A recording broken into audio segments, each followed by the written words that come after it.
Chelsea dikabarkan telah menerima tawaran dari Napoli untuk striker Romelu Lukaku, setelah berbulan-bulan negosiasi antara kedua pihak. Menurut pakar transfer Fabrizio Romano, Napoli dilaporkan telah menyetujui untuk membayar Chelsea biaya sebesar 30 juta euro ditambah bonus hingga 15 juta euro untuk mantan pemain Inter itu. Lukaku sendiri dilaporkan telah menyetujui persyaratan pribadi dengan tim Antonio Conte itu. Dia sekarang siap untuk menandatangani kontrak 3 tahun di Stadio Maradona, yang akan berjalan hingga musim panas 2027. Napoli akan menjadi klub Serie A ketiga yang diwakili Lukaku dalam karirnya sejauh ini.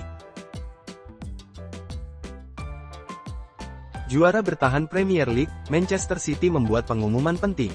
Mereka resmi merekrut kembali Ilkay Gundogan dari Barcelona. Melalui laman resmi mereka, Manchester City resmi mengumumkan bahwa mereka telah merekrut sang gelandang dari Barcelona. Pemain timnas Jerman itu diberikan kontrak berdurasi 1 tahun untuk memperkuat kembali The Citizens. Gundogan sendiri mengaku bahagia bisa balikan dengan Manchester City. Ia berharap bisa berkontribusi lebih untuk The Citizens. Gundogan merupakan rekrutan kedua Manchester City di musim panas ini. Sebelumnya City telah merekrut Savinho untuk memperkuat sektor sayap mereka. Pelatih timnas Indonesia, Sintayong memberikan ketegasan. Ia tidak pernah mempertimbangkan untuk memanggil Elkan Bagot. Padahal, timnas Indonesia kehilangan 2 beknya untuk melawan Arab Saudi. Keduanya yaitu Justin Hubner dan Jordi Amat. Hubner tengah menjalani skorsing kartu kuning karena mengantongi 2 kartu kuning. Sedangkan Jordi Amat mengalami cedera dan harus absen sebulan. Manchester United sedang bersiap untuk menambah kekuatan mereka dengan merekrut talenta muda yang menjanjikan, Sekou Kone. Pemain berusia 18 tahun ini menjadi incaran beberapa klub besar Eropa selama musim panas. Namun United berhasil memenangkan persaingan dengan tawaran yang menarik. Menurut laporan Fabrizio Romano, Manchester United setuju untuk membayar biaya sekitar 20 miliar rupiah untuk mendapatkan tanda tangan Kone. Selain biaya tersebut, kesepakatan juga mencakup beberapa tambahan terkait performa pemain yang diharapkan akan diumumkan secara resmi awal minggu depan. Kontrak Weston McKennie di Juventus akan habis pada 2025. Di tengah spekulasi masa depannya, Weston McKennie tak akan kemana-mana. McKennie telah menekan perpanjangan kontrak di Juventus hingga Juni tahun 2026. Pemain berusia 25 tahun itu tampil konsisten musim lalu. Selama 4 musim bersama sinyonya tua, Weston McKennie telah tampil 134 kali dengan mencetak 13 gol dan 15 assist. Selama di Juventus, McKennie telah memenangkan Piala Super Italia dan 2 Piala Italia. Dan dia berharap lebih, seiring masa depannya dalam warna hitam dan putih terus berlanjut. Mikel Arteta mengungkapkan bahwa dirinya berharap untuk mengadakan pembicaraan kontrak baru dengan Arsenal setelah bursa transfer musim panas ditutup. Arteta juga menegaskan keinginannya untuk tetap berada di klub yang telah ia tangani sejak 2019 itu. Dalam wawancara dengan ESPN, manajer asal Spanyol ini menyatakan bahwa ia tidak memperkirakan adanya masalah dalam menandatangani kesepakatan baru. Ketika ditanya apakah dia melihat target jangka panjang bersama The Gunners, Arteta menjawab bahwa dia siap menjalankan tugasnya sebagai manajer. Manchester United takluk 1-2 dari Brighton pada pekan kedua Liga Inggris, bermain di Stadion American Express Sabtu malam waktu Indonesia Barat.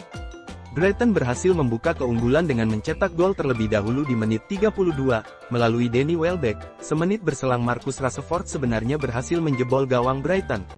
Namun, gol tersebut dianulir karena pemain Inggris tersebut dianggap offside.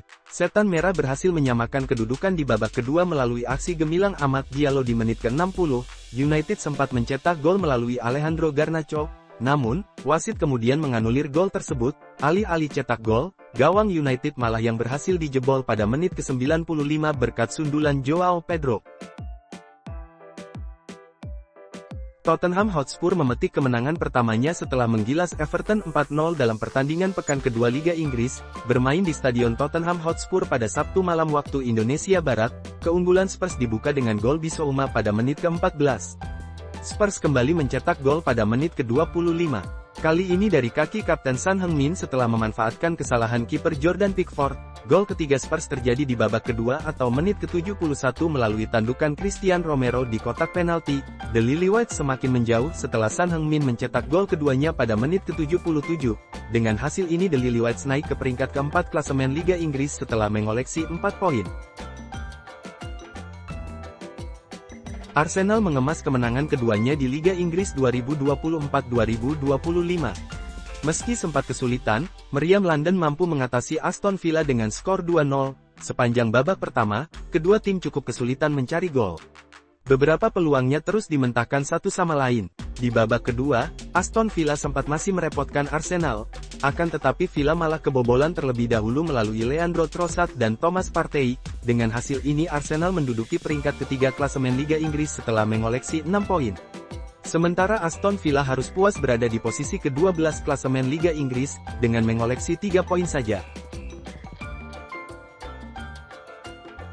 Manchester City menang telak 4-1 atas Ipswich Town dalam pekan kedua Liga Inggris, bermain di Stadion Etihad, Sabtu malam waktu Indonesia Barat.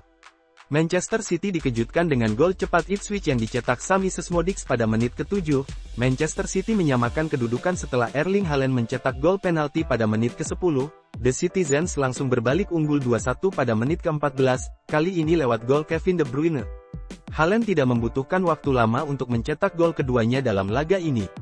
2 menit setelah gol De Bruyne, Haaland membawa Man City unggul 3-1 pada menit ke-16. Hat-trick bagi Haaland akhirnya tercipta pada penghujung pertandingan. Man City pun menang 4-1 atas Ipswich. Kini mereka menempati puncak klasemen sementara Liga Inggris, dengan raihan 6 poin. Barcelona sukses membungkam Athletic Bilbao dengan skor 2-1 dalam laga Jornada 2 di Estadio Olympique Luis Companys, Minggu dini hari waktu Indonesia Barat. Gol pembuka yang dicetak Lamine Yamal sempat disamakan oleh penalti Oihan Sanchez, namun, Barca tak menyerah dan akhirnya sukses mengunci kemenangan berkat gol Robert Lewandowski. Berkat hasil ini, Barca kini menduduki peringkat 2 di tabel klasemen dengan poin 6, sama dengan perolehan poin Celta Vigo di puncak. Sementara itu, Bilbao belum juga meraih kemenangan dari 2 laga.